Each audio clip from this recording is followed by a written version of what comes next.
Hello बच्चों, आज हम लोग पढ़ेंगे एम्पिरिकल एंड मॉलिक्यूलर फॉर्मूला। अब एम्पिरिकल फॉर्मूला क्या होता है? एम्पिरिकल फॉर्मूला किसी भी कंपाउंड का वो फॉर्मूला है जो हमें उसके अंदर जो भी प्रेजेंट एटम्स हैं उनका सिंपलेस्ट रेशियो बताता है। सो एम्पिरिकल फॉर्मूला क्या बताता है हमें?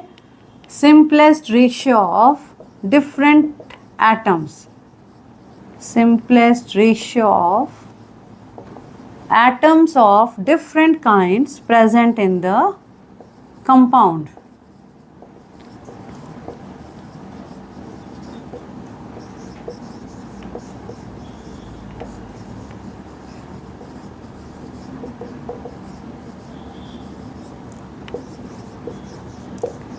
और जो हमारा मॉलिक्यूलर फॉर्मूला है बेटे, वो हमें बताता है exact number of atoms of different types present in the compound, one formula unit of the compound.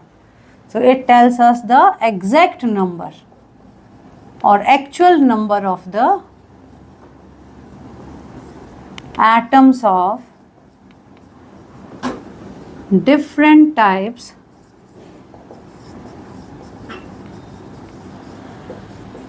present in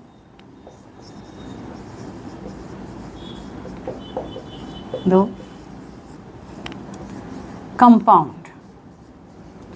तो उसको हम लोग क्या कहते हैं? Molecular formula. जैसे अब देखो C6H12O6, this is the molecular formula of glucose.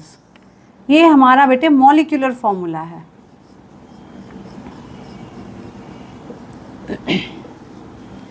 लेकिन अगर अब हम इसमें से 6 कॉमन ले लें तो हमारे पास एक रेशियो आ जाएगा कि भाई कार्बन, हाइड्रोजन और ऑक्सीजन का जो रेशियो है वो 1:2:1 है।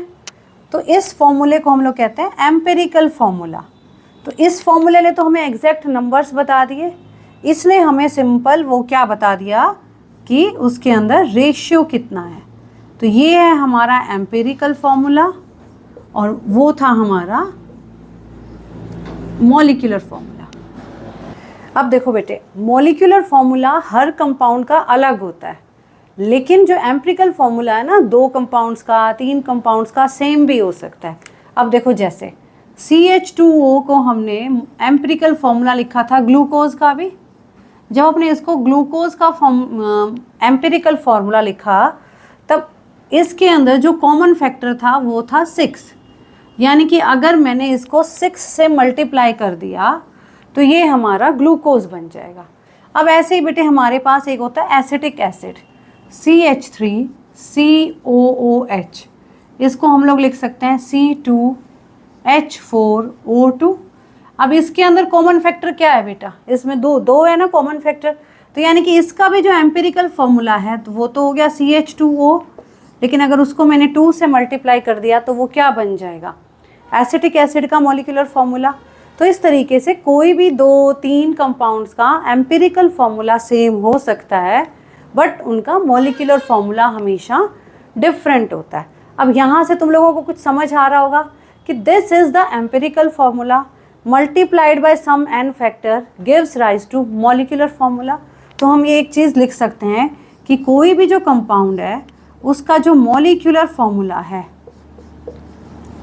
this molecular formula is equal to n into empirical formula। ठीक है, अब ये n कैसे निकालेंगे हम लोग बेटे? n निकालने के लिए हम लोग क्या करते हैं, जो मोलिकुलर फॉर्मूला का मास है उसको हम एम्पिरिकल फॉर्मूला के मास से डिवाइड कर देते हैं। सो n जो निकालना है वो कैसे निकलेगा?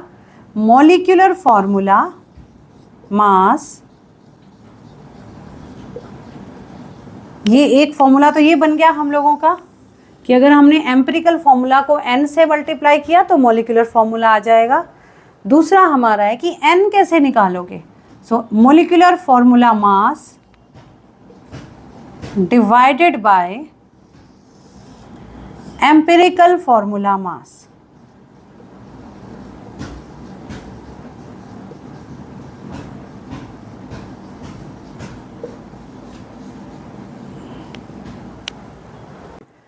अब देखो बेटे, कई बार हमें ना मोलिकुलर मास नहीं गिवन होता, हमें वेपर डेंसिटी गिवन होती है।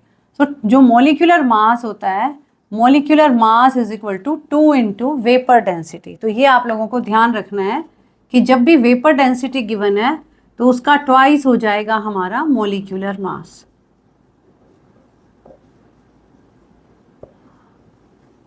सो 2 into vapour density is equal to molecular मास।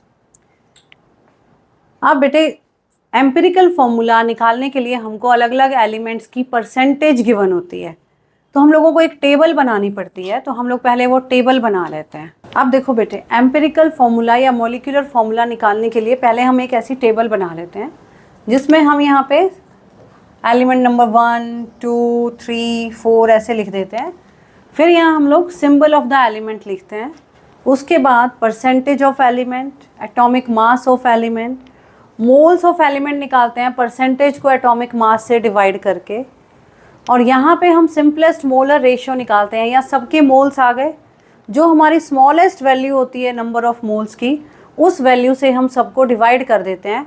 अगर ये होल नंबर्स में आ गया तो ठीक है, नहीं तो हम इसको सबसे छोटे एक ऐसे नंबर से मल्टीप्लाई करेंगे कि ये सारी वैल्यूज़ हमारी सिंपलेस्ट होल नंबर में कन्वर्ट हो जाए।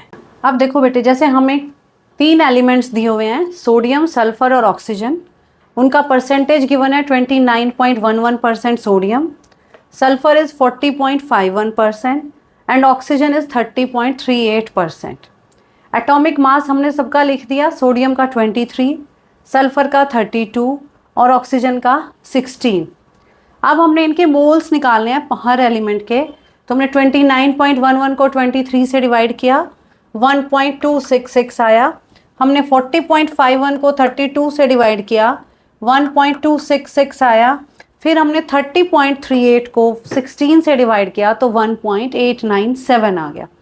अब हमने इसका सिंपलेस्ट मोलर रेशियो लेना है। जो भी इनमें से सबसे छोटी क्वांटिटी है उससे सबको डिवाइड कर देंगे। तो यहाँ दोनों सेम है तो हमारे पास 1 आ गया।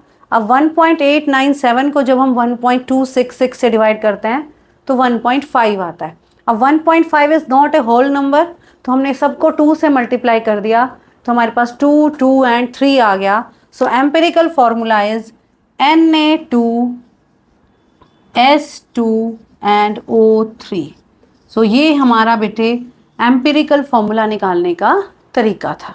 अब देखो बेटे, हमारे पास कार्बन 24.27% है, हाइड्रोजन 4.07% है, क्लोरीन 71.65% है। हमने इन सबका एटॉमिक मास लिख लिया 12, 1 एंड 35.5। अब हम इनके हर एलिमेंट के मोल्स निकालेंगे।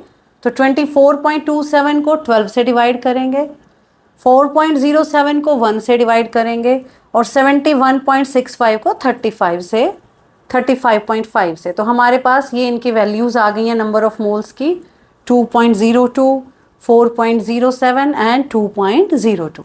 अब हमने सिंपलेस्ट मोलर रेशियो निकालना है। तो हमने सबसे छोटी क्वांटिटी से सबको डिवाइड कर दिया तो ये हमारे पास आ गया 1, 2, 1।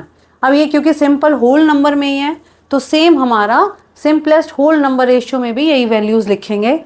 तो अब हमारा एम्पिरिकल फॉर्मूला आ गया बेटे CH2Cl।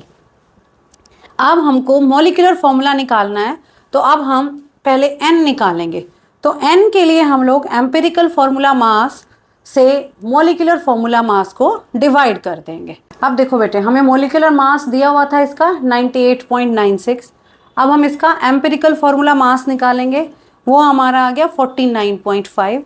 अब हमने N निकालना है तो हम मॉलिक्यूलर फॉर्मूला मास यानी कि मोलर मास को एम्पिरिकल फॉर्मूला मास से डिवाइड कर देंगे तो ये आया 2। तो N into empirical formula is molecular formula. तो हमने जब एम्पिरिकल फॉर्मूला को 2 से मल्टीप्लाई किया तो हमारा मॉलिक्यूलर फॉर्मूला आ गया C2H4Cl2। तो ये था बेटे हमारा molecular formula and empirical formula. तो इसके साथ आज हमारा जो है न्यूमेरिकल्स तुम लोग बाकी के कर लेना। जो भी डाउट्स होंगे वो तुम लोग अपना मुझसे पूछ सकते हो।